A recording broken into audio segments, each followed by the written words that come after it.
So for 11 years, manager tayo sa Human.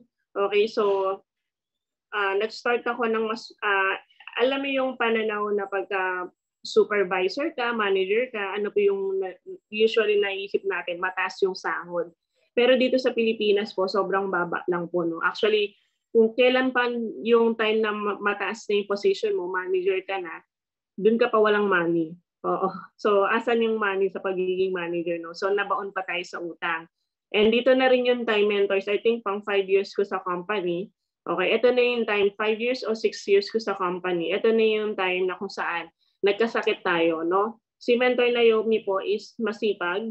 Okay, ako po yung taong pagka may sinabi ka sa akin, talagang ginagawa ko. And hindi na ako yung kailangan mong utusan kasi gagawin ko na talaga siya kaagad. So dumating yung time sa sobrang sipag ko, hindi ko napapansin. Yung pagsakit ng tiyan ko is, yun na pala yung nagiging cause. Okay, kumbaga yun na yung parang nagsistart na pala siya. So 1 year before na sumakit yung tiyan ko, ano na siya, no? Nagtitrigger na pala yun, nagsistart na. And ito, dumating nung August 2018, na hospital tayo. Okay, dito na na-findings na nagbarado yung bituka natin. Okay, so kinailangan tayo tanggalan ng 18 inches na bituka, 23 na bukol, and appendix cancer. So yung case ko po, mentors, rare case po yan sa buong mundo. Okay, sa nakatatlong hospital din ako, so umabot din ng 1 million plus. So totoo talaga na prevention is better than cure. Mentors, no? So sa mga wala pang sakit, maganda rin talaga makainom ka talaga ng tuloy-tuloy ng barley kaysa yung pagmalala na siya ka palang inom ng barley natin. And ito na mentors, ito yung unang sakit ko, endometriosis. Ito po, mga babae lang po yung nagkakaroon nito. Okay, so ito, ang nangyari sa akin, kumalat yung endometriosis ko, umabot siya hanggang bituka. Kaya yung bituka ko is na hindi makadaloy. Okay, so kaya nag-bloated. So kaya kailangan na operahan. And dito ko na eto na kung saan naranasan ko yung ang daming nakatusok sa iyo, ang daming mga pinapasok sa iyo, sobrang sakit, nakaka-depress. Hindi ko ma-imagine na mangyayari sa akin 'to. Kasi parang sa una, healthy naman ako tapos biglang lumubo. So hindi ko matanggap at first na mangyayari sa akin to. Kasi mahilig naman din ako mentor sa mga gulay. Okay, and ito, after operations, kinailangan kong bumalik sa trabaho after 3 months. So kahit hindi pa ako okay, nagtrabaho tayo kaagad. Okay, so kasi ang mindset ko, baka mamaya tanggalin ako sa trabaho. So kahit hindi ako okay, sige, nakagrab ako papunta pa uwi. So walang natitira sa sahod ko. Okay, pero sabi nga mentors, pagka meron kang dinasal, 'di ba? Ito maniwala ka and for sure, 'di ba, ibibigay sa iyo ni Lord yung pangangailangan mo. And dumating yung time, mentors, pinag-pray ko talaga. Okay, kasi ang mangyayari sa akin, dapat another surgery ako and chemotherapy. Okay, pero good news, na-research ko si Barley, si I Am Worldwide. Okay lang ba, mentors? Makikitype ako kung paano mo na-meet si Barley? Cold market ba or warm market? Sige nga, mentors, pa-type nga po ako para makita ko kung ano yung mas marami. Yung dun sa marami bang nag-share o yung ikaw mismo yung naghanap. Ayan, si Mentor Roland, cold market. Yan, si Saudia, warm. Sa Facebook, okay? So, alternate, may warm, may cold. So, actually, si Mentor Naomi, nakilala niya yung barley through cold market sa Facebook. Okay, hindi ko kakilala yung sa akin. Ako na mismo yung naghanap. Okay, and dito, kung makikita niyo, sobrang payat ko po dyan. After 1 year of my operation, eto na po si Mentor Naomi, ang payat pa din. Halatang may sakit. So, kamukha ko pa po ba? Hirap po ako matulog. Okay, hirap ako matulog, masakit yung tiyan ko, hirap ako maglakad. Okay, ultimo yung bag ko, hirap kong bitbitin.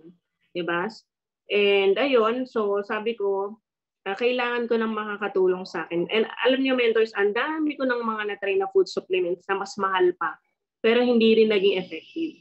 Kaya nung inom ko si Amazing Pure Organic Barley for 1 week, naramdaman ko kaagad yung effect niya. Sabi ko, totoo pala talaga yung pangalan niya na Amazing. And tinuloy-tuloy ko lang yung inuman. Yun nga lang, after 6 months, na-hospital ulit ako. Okay, so why? Because yung pag-inom ko ng barley is tinitipid ko, no? From 1 to 2 sachet lang ako per day. So, ibig sabihin kasi syempre mentors, kailangan kasi kung alam mo naman sa sarili mo no, na yung situation mo is malala, kailangan damihan mo talaga yung pag-inom ng barley. So because of that, na ano naman tayo, same scenario.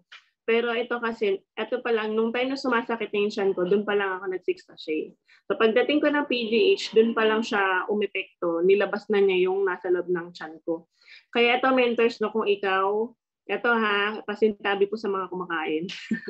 Ayan, kung ikaw no, kung ikaw po no na napupupo, na iihi, na uutot, huwag kayong mahiya. Kailangan yung ilabas yan kasi dumi yun ng katawan.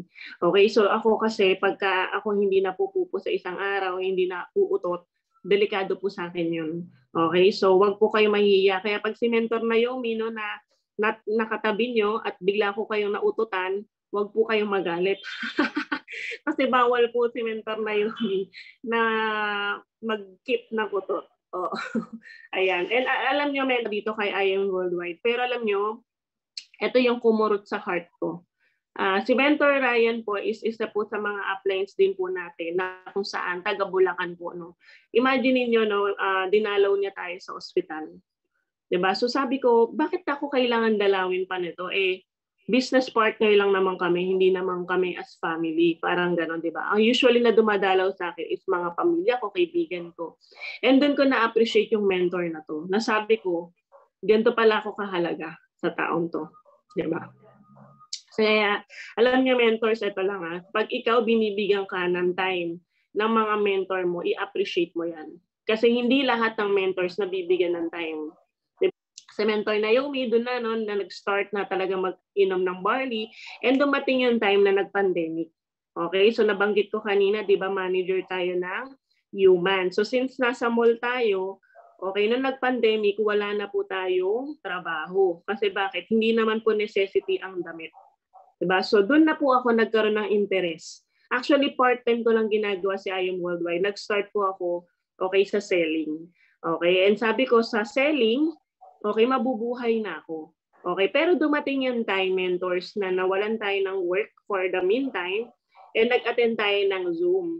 So dito na mentors, nagbago yung mindset natin. Sige, I suggest, no, at I required you, hindi lang suggest I required you na mag-pay rank ka. So tanong mo na lang sa mga mentors mo, sa apply mo, paano yung pay rank na yan? Kasi mentors, nag-start lang ako sa associate package. Okay, sa silver package, from copper, silver, di ba? Yan yung mga associate package, copper, bronze, silver. Nag-start po ako sa mababa. Okay, pero right now, ang package ko ay jade package. Naintindihan ko yung negosyo. Ito kasi naging mindset ko, mentors, no? Huwag mong tignan kung ano yung ilalabas mo. Ang tignan mo, ano yung babalik sa'yo.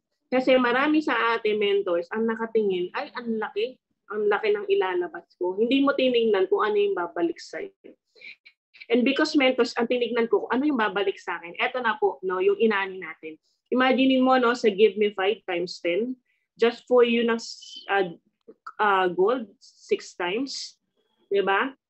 Jade for you, 900,000, diba? 3 times, so 1.5 million. So, naglabas ka lang naman ng jade package, pero ito yung bumalik sa'yo. Lugi ka pa ba? Di ba hindi? Kasi pag nagpayrang ka, okay, pag nagpayrang ka, babalik sa'yo yung produkto. Di ba? Ibenta mo, inumin mo. Di ba? So, yun yung ginawa kong mindset, mentors. Sabi ko, wala naman lugi, walang mawawala. Mas maraming mawawala kung hindi ko gagawin. Okay? And because of that, mentors, ito lang lagi no, yung pinangahawakan ko. So, ito, mentors, possible lagi nyo itong maririnig, no? Yung affirmation, pero napaka-importante nito kasi ito yung pampalakas ng loob mo. Okay? I am beautiful, I am strong. Gusto mo ng jade for you, i-declare mo. Marami akong jade for you. Tapos na napicturean ko. February, 1 week, no? 214,000. Okay? So, yung dating 20,000 sa 4 months, ito na ngayon ang income natin, no? So, pumapalo na rin tayo ng 100,000 weekly. Diba? pataas. And right now, I'm a 3 million circle. Alam niyo po ba, mentors, ito yung pinakamahirap, no? Yung mag-goal ka ng kailangan mo mag-goal sa sarili mo kung magkano yung gusto mong income. Kahit imposible, kailangan maging posible. Okay? Mentors, nung nagsa-start ako, gino-goal ko kung magkano yung gusto kong income per month, okay, per week, per month, and per year. Yung income natin, no, for 1 month, 236,300.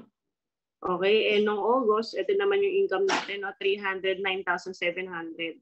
So possible talaga, mentors, na lumaki yung income mo dito kay I Am Worldwide. Humato ka lang talaga. No, darating yung time na yung income mo lalaki talaga. No, magsi 6 digits talaga siya. No, kasi ganito, mentors, no, ang mindset ko kasi lagi, kung nagawa niya, kaya ko din gawin. Laging ganon. Okay.